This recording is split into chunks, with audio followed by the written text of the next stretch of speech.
Welcome to The Explainer. Today, we're pulling together the absolute best clinical research and expert coaching to completely optimize our lower body workouts. So if you're looking to build a truly bulletproof lower body, well, you are in the exact right place. Let's get into it. Okay, let's dive right in. Are you leaving lower body gains on the table? Or honestly, worse, is your current leg routine secretly setting you up for a catastrophic injury instead of actual success? So many lifters fall into that classic trap of ego lifting, sacrificing form just to move heavier weights. But today, we're fixing that with a totally science-backed approach. Here's our quick roadmap for today's perfect leg day workflow. First up, the leg day foundation. Then, we're decoding the perfect squat. Third, mastering the leg press. After that, muscle ratios and balance. And finally, unleashing the calves.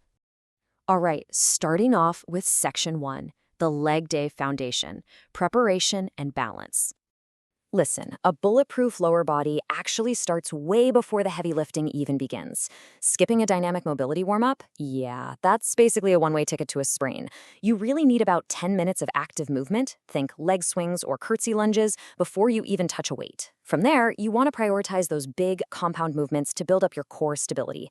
But, and this is a big but, do not ignore the unilateral single leg work. Moves like single leg deadlifts or Bulgarian split squats are absolutely vital. Why? Because they fix those sneaky strength asymmetries that make your dominant side overcompensate, which, you guessed it, frequently leads to injury. And to wrap it all up, lock in those gains and speed up your recovery with some nice static stretches during your cooldown. Moving right along to section 2, decoding the perfect squat, fixing form flaws. Now, what's really interesting about this next part is that the barbell back squat is pretty much the undisputed king of leg day, but your mechanics completely dictate the very fine line between incredible reward and, frankly, severe risk. Let's look at the butt wink. It sounds kind of funny, but it's serious. This is a posterior pelvic tilt at the absolute bottom of a squat. Basically, it causes your lumbar spine to flex or round out while you're under a heavy load. You know how ego lifters always try to drop as low as humanly possible just to prove a point? Well, the stakes there are incredibly high. We're talking spinal disc dislocation and massive energy leakage. I mean, yes, our spines are designed to bend naturally, right? But repeatedly forcing your spinal discs into flexion under hundreds of pounds, that can literally wear away tissue and lead to chronic, lasting pain. So, how do we actually fix it? Well, elite strength coach Sebastian Areb gives us 3 incredibly empowering solutions to help maintain that neutral spine. Step 1, brace your core using the ribs down cue. Imagine someone is literally about to punch you right in the gut. You wouldn't stretch your abs out, right? No, you'd contract them hard, bringing your rib cage down towards your pelvis to protect yourself. That's the feeling you want. Step 2 is to adjust your stance width and really open those hips. Everyone's anatomy is different, so you need to find the stance that gives your specific pelvis the room it needs to drop neutrally. And step 3, this one's a real game changer. Simply elevate your heels. You can use weightlifting shoes or even just slide some small plates under your heels. This instantly increases your ankle's range of motion, letting you hit greater depth without that dangerous lower back rounding. But wait, there is another major squatting risk we have to talk about: knee valgus. That's a fancy term for when your knees cave inward during the movement. It places this massive, completely unnatural stress on the knee joints and significantly heightens your risk of an ACL tear. Biomechanically, here's what's happening. Your strong adductor muscles, the ones on your inner thigh, are completely overpowering the weaker abductors on the outside of your hips, specifically the gluteus medius. It's an imbalance, plain and simple. Fortunately, to actively train those knees to track safely over your toes, the Cooper Institute recommends 3 great banded corrective exercises. First up is the squatted hip abduction. You're just holding a static squat with a resistance band right above your knees. Next is a plank with hip abduction. For this one, you move the bands down to your ankles and tap your foot out to the side. And finally, we have the abductor dance. Now, I know you might feel a little bit silly stepping around in an X pattern at the gym, but trust me, it maintains constant tension exactly where you need it. It builds up those weak hip abductors that are responsible for the caving knees in the first place. Okay, let's move into section 3, mastering the leg press, maximizing machine compounds. So, the leg press is a fantastic piece of equipment, mostly because its fixed nature really supports your back. But bad habits here will still completely ruin your gains and wreck your joints. For instance, locking your knees out at full extension. Doing that violently shifts the heavy load right off your muscles and directly onto the knee joint itself. It's essentially grinding bone on bone. Not good. Always keep those knees just a little bit soft at the top of the movement. Also, make sure you have full foot contact. No dangling your heels off the bottom of the sled, because that puts horrible strain on your Achilles tendon. You need a stable, powerful base.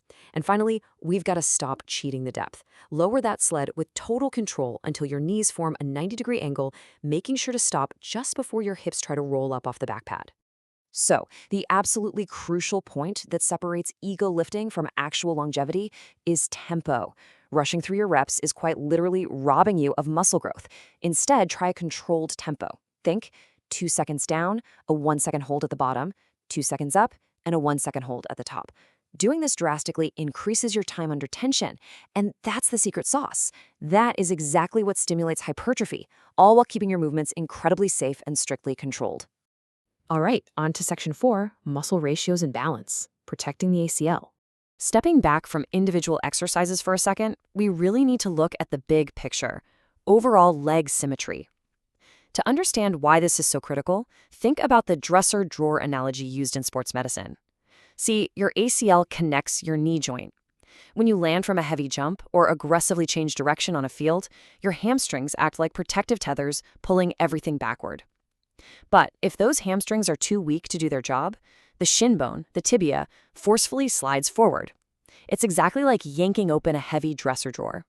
And the result? Your ACL simply snaps under the immense pressure. To prevent that metaphorical drawer from sliding out, you have to hit a very precise target, a 3 to 5 hamstring to quadriceps strength ratio. In plain English, your hamstrings must be at least 60% as strong as your quads. Building massive, ego-driven quads in the front of your legs without developing matching strength in the back is a recipe for disaster. It creates a highly dangerous muscular imbalance.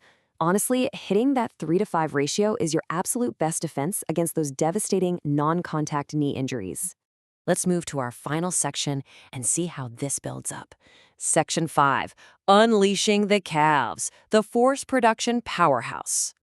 This brings us to what is arguably the single most neglected part of the entire lower body.